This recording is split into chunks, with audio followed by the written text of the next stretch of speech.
El Señor esté con ustedes. Proclamación del Santo Evangelio según San Lucas. En aquel tiempo entró Jesús en un poblado y una mujer llamada Marta lo recibió en su casa. Ella tenía una hermana llamada María, la cual se sentó a los pies de Jesús y se puso a escuchar su palabra. Marta, entre tanto, se afanaba en diversos quehaceres, hasta que acercándose a Jesús, le dijo: Señor, ¿no te has dado cuenta de que mi hermana me ha dejado sola con todo el quehacer? Dile que me ayude. El Señor le respondió: Marta, Marta, muchas cosas te preocupan y te inquietan, siendo así que una sola es necesaria. María escogió la mejor parte y nadie se la quitará. Palabra del Señor. Amadas hermanas, amados hermanos, quizá algunos de ustedes conocen el programa de la Dichosa Palabra, que se transmite en Canal 22 en temporadas y que, según mi parecer, la inspiración de este programa se halla en uno muy antiguo, de hace décadas, llamado Sopa de Letras, que conducía Jorge Pérez Saldaña. En este programa había expertos en español y algunos de ellos integrantes de la Academia de la Lengua Mexicana y uno que otro de la Real Academia de la Lengua Española. A mí me gustaba mucho ese programa porque llamaba al público, pedía algunas definiciones, el uso de algunas palabras, y todos expertos en la lengua daban sus aportaciones, y algunos muy clásicos recurrían a las etimologías y al significado de las palabras. Por eso me parece muy importante que recordemos en qué lugar se está desarrollando el Evangelio que hemos escuchado. ¿En dónde vivían Marta, María y Lázaro? Obviamente vivían en una casa, siendo hermanos. Pero ¿cuál es el nombre del poblado? Que, por cierto, no se menciona en el Evangelio del día de hoy. Se llama Betania, justamente. Ese es el nombre del lugar, Betania. Y si nos vamos un poquito al significado de las palabras, ¿qué significa Betania? Significa pueblo pobre.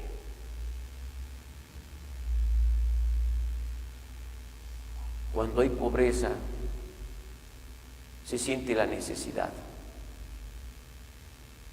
Y qué hermoso es que el hombre sienta necesidad de Dios, necesidad de Jesucristo. Y es por eso que Jesucristo es muy bien acogido en Betania,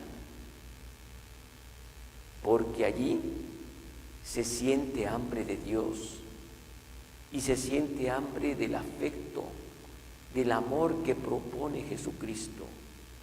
Se siente hambre de la enseñanza que puede dar Jesucristo al hombre. Por eso es muy acogido, muy bien acogido Jesús en Betania. Y allí, en esa casa donde viven Lázaro, Marta y María, ¿cuál es el origen de la palabra Lázaro? El origen es el que es humilde, el que es sencillo. Quien es humilde, quien es sencillo, reconoce que aún le falta mucho que aprender. Reconoce la necesidad que tiene de la ayuda. Y esa es una de las razones por las cuales está viendo la apertura en el corazón a la presencia de Jesús en esa casa. Pero también hay las dos personas que intervienen junto con Jesús en este evangelio y que el evangelista ha querido darles especial importancia: María y Marta. Marta, que es un nombre que está muy asociado a la casa. Me refiero a la casa en cuanto a la habitación, al ser ama de casa. Y esto está representado por el servicio que está manifestando Marta en este evangelio, porque afanosa está ordenando las cosas de la casa y está dispuesta a servir a Jesús. Por otro lado, María, que el origen de este nombre está en quien se siente amada o mimada, y en mucho se siente amada o mimada María, porque está escuchando a Jesús, porque está teniendo el trato con Él. Cuando uno trata con Jesús, alcanza uno a percibir y a sentir el amor que trae Jesucristo, que es el amor del Padre y que comunica al hombre. Al mismo tiempo, María está atenta y escucha, que es la actitud, que es la disposición que debe tener el discípulo. El discípulo que se ha sentido amado por Jesús y que por eso responde a la invitación de Jesús y está dispuesto a escuchar a Jesús, porque se siente amado, porque él quiere profesarle el amor a Jesús y porque quiere beber continuamente de las enseñanzas que recibe de Cristo. Es entonces dos aspectos que tienen que ver con la vida de quien es discípulo de Jesús. Quien escoge amar a Jesús, quien está escuchando a Jesús, quien aprende de Cristo, y una vez que ha aprendido de Jesucristo, se dispone a la acción, a realizar tareas y a comprometerse con el proyecto que ha escuchado de Jesús, para así hacer crecer el reino de los cielos. Es el amor que se experimenta al estar con Cristo Jesús. De tal manera que podemos ver dos elementos que están en mutua relación en cuanto al ser discípulo de Jesús. Sentirse amado por Jesús, amarle a Jesús, escuchar sus enseñanzas y, haciendo propias las enseñanzas, comenzar a realizar tareas que tienen que ver con el proyecto que antes han escuchado de Cristo. Hasta aquí un poco el Evangelio, pero vamos a tratar de hacer alguna aplicación práctica a nuestra vida, que es con el hecho de amarnos, y para amarnos hay que darnos el tiempo de escucharnos. Por eso, pensemos en los matrimonios, pensemos en las familias. En primer lugar, como matrimonios, como familias, ¿en qué medida nos acercamos a Jesús? ¿En qué medida conversamos con Él? Porque el amor entre los matrimonios, el amor entre las familias, no surge de manera espontánea. Surge porque, en primer lugar, tanto los matrimonios como las familias han recurrido a Jesús, a Dios, que es la fuente del amor. En la primera carta del apóstol San Juan se manifiesta esta expresión, que el amor no consiste en que nosotros hayamos amado a Dios, sino en que Dios nos amó primero a nosotros.